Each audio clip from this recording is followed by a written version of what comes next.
still recording? It's recording now. Oh, okay.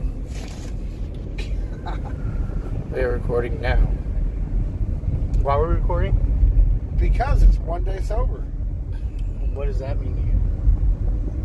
To me, it means I get to keep you for a little bit longer. Well, that's jacked up, bro.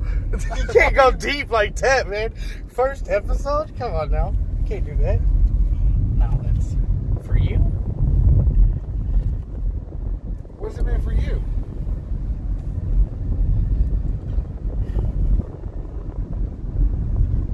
I've got half the day beat. You've got half the day beat. So, I guess to me, it would mean...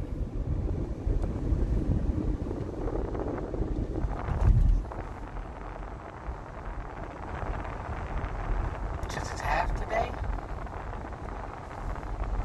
Straight to keep pushing forward until tomorrow.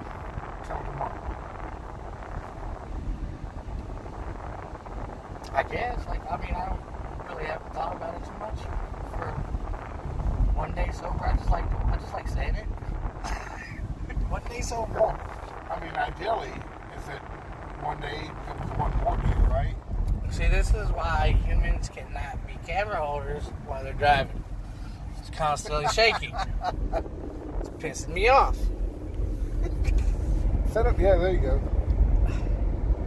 It's like looking at myself in the mirror. Glad I shaved.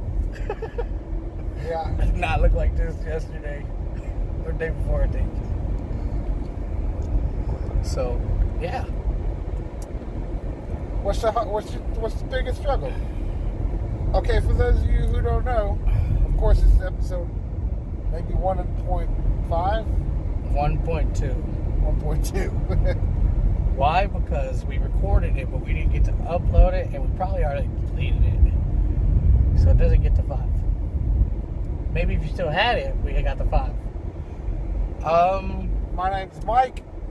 I'm Hector. I'm sober. I'm sober. I almost said I'm not sober, but I am. Now, if you caught me last month around this time, no. So, yeah, we're brothers, of course. Can't tell. He's the older one. So get up close on the gray hair. That's wisdom, guys. That's wisdom. And kids. See? No wisdom. Wisdom. Druggy. Never done drugs. Oh, no, have you done drugs? No, never. Not even weed? I've never done a drug at all. Can you believe that? He's not Mexican, guys. He's not. I haven't had a sip of alcohol in almost 15 years. 15 years. 15 years. I drank a beer yesterday. Did you drink a beer yesterday? Yeah. Okay. That's better. I drank 1 beer yesterday, alright? Why? Because I'm on antibiotics. If I wasn't on antibiotics, I'd have drank 10. Just because, 10 is, it's a good number. Got 10 fingers, 10 toes. Why not 10 beers? That is cold. My hand is now holding this phone. It might fall. So, 15 years for alcohol and never done drugs. Started smoking weed at 7. Alcoholic around 12. When did mom and dad inherit all that beer? I don't know. Oh man, I was at least in 5th grade. That's bad. 8 years older than me. 2 different lifestyles, but grew up with the same family. Same house. For the most part. Not an addict. Very big addict. I only say big because I'm kind of like big. Ooh, Slugbook White. Oh! I didn't even see it. It doesn't count. You definitely got hit. I felt it. That's how you know I'm sober.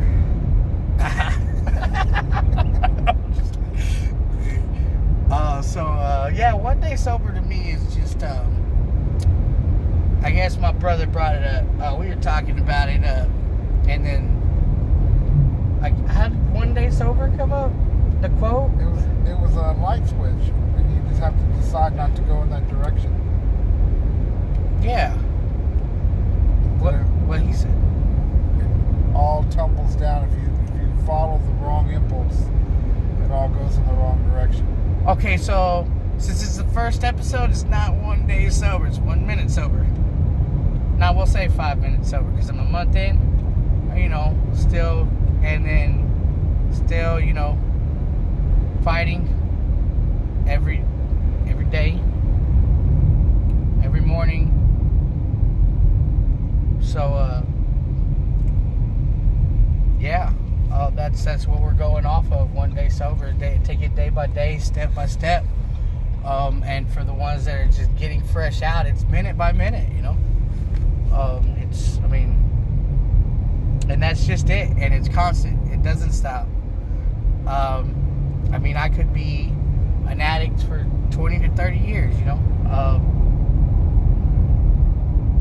and then stumble, and so it's just something I got to worry about every day. And I've never been in this situation before. What situation is that? Choosing to be sober. Choosing a new life. I call it renewing of my mind.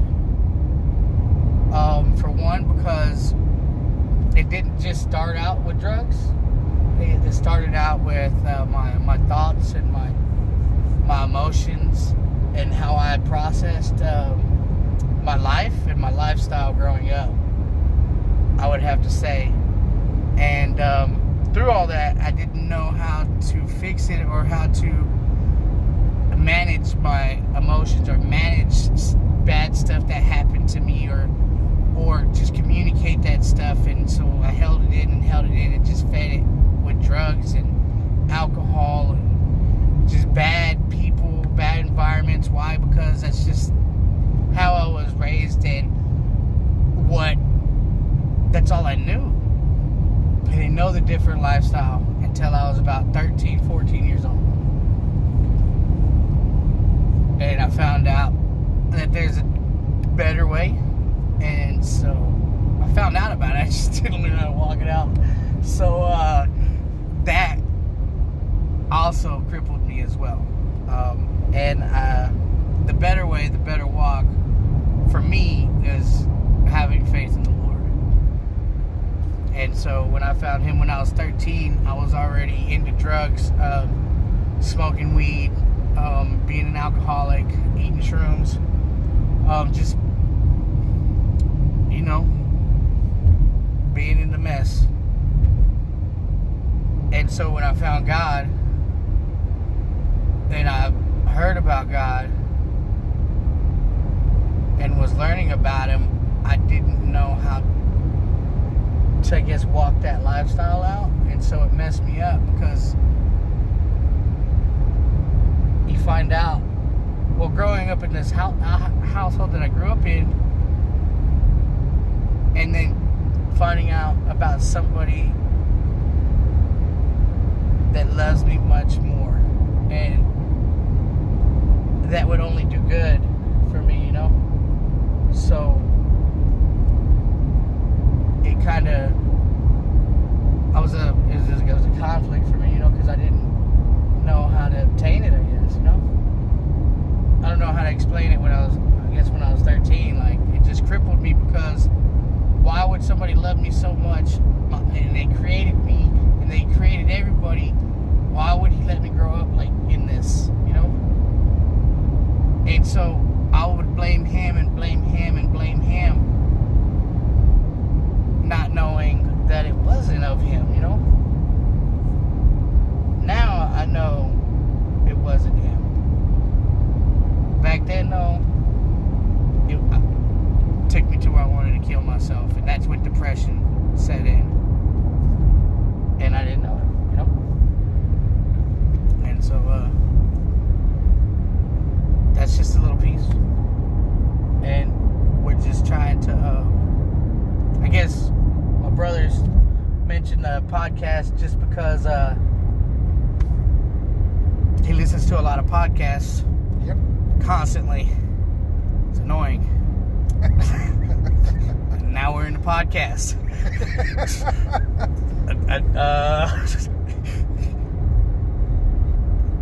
And that's it.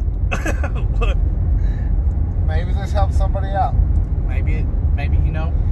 I kind of felt like this podcast would be beneficial to not only people who were struggling with addictions, but people who were trying to walk alongside somebody who was struggling with addiction. And had no clue what the addiction was, I guess. yeah, I didn't even know about the addiction. I didn't know any of this at all. And so it was yeah, go ahead. I mean, I found out a year ago, basically a year and like 2 weeks ago, and it was just I was trying to help my brother out. He showed up at my place of work and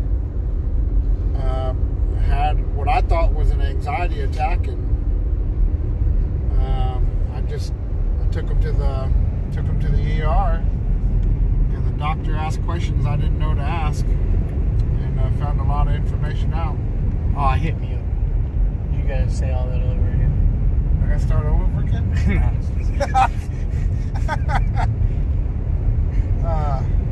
Anyway, this has been kind of foundation building for our relationship. It's not been easy. But I mean, I look forward to it. Oh, yeah.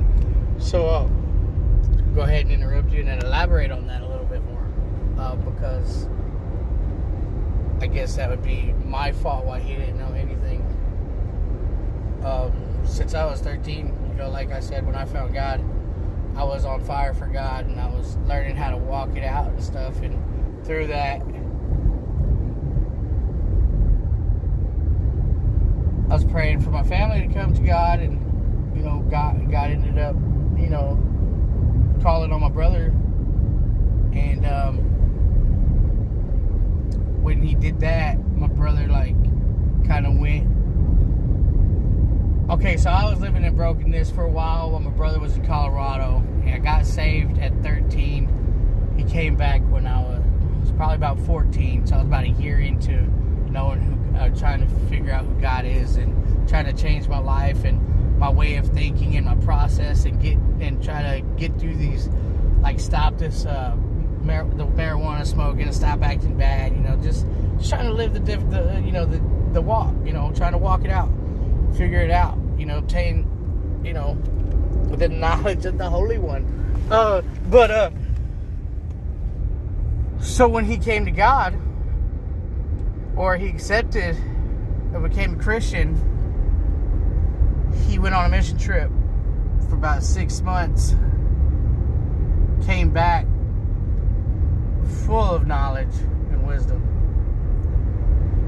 And so right then and there, like, my mindset switched to, like, hey, I can't let my brother down, you know? Like, I can't let him know these struggles that I'm going through, because he's going to look down upon me type thing. That was my thought process. So when I was 13,